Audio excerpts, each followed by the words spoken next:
All right, as you can see, we are in one of what I would say we have 3 bedding areas. And if you look, I know it's winter, there's no leaves, but you can see all the way to the other side of the property. And it's probably a good 75, 80 yards through. Well, the last pictures that we've had of deer on this property was back end of November. And I mean, we're not getting any deer on the property after that. So what that tells me is that we are out of cover. They don't feel safe here. Also, we don't have the food or shrubs or hardy browse that they want late in the season. So this is going to be the first episode of many of our 2023 deer hunting and what we're going to do to improve that and see if we can change that. So what we're going to start with today is I'm going to start hinge cutting some of this and making pockets for them to stay in, encouraging some of that small underneath growth for them to feed on and get this a little bit thicker. We're going to hinge cut a lot of these trees and make pockets. There's a big trail, there's a trail that comes in right through here with a rub that I seen to start at the end of this last year.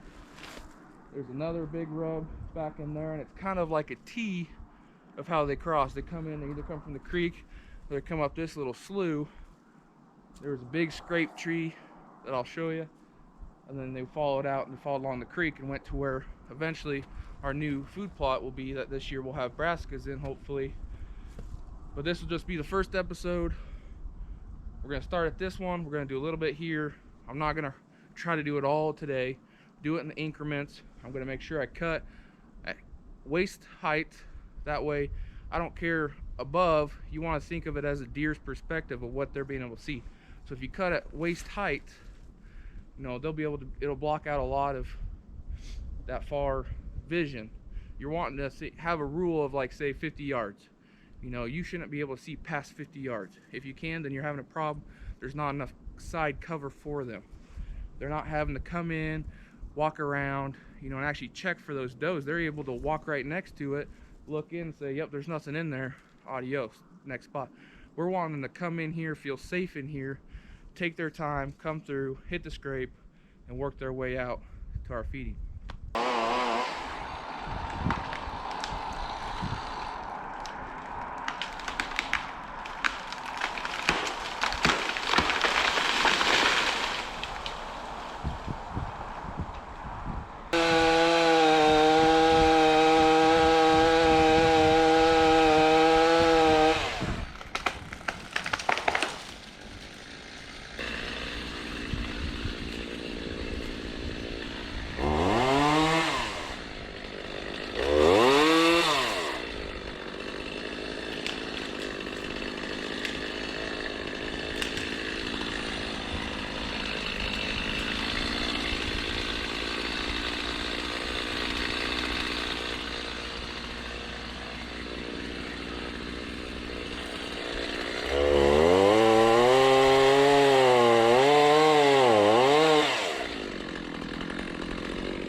All right. I think that's all I'm gonna do for today. I did one gas or tank full of fuel. I don't want to do any more, so I'm not, not thinking about my cut. I want to make sure I have everything cut how I want it. I don't want to overdo it. But like right now, as you can tell, there's a trail that comes up through here. I left this trail open, but I got stuff knocked down, knocked down, knocked down, and then rub tree, scrape tree back there. There's a path that goes right to it. Got a path right here that goes up and along there. We have this bedding area that transfers into, we have a 1 acre food plot that we're gonna have. I haven't decided. There's some trees there that I might want to hinge cut to be doe bedding, don't know yet. But there's also about another 75 yards to the north of that, another bedding area. And then we'll have another 1/4 acre food plot on the very north side of this. But right now I'm happy with what I got done.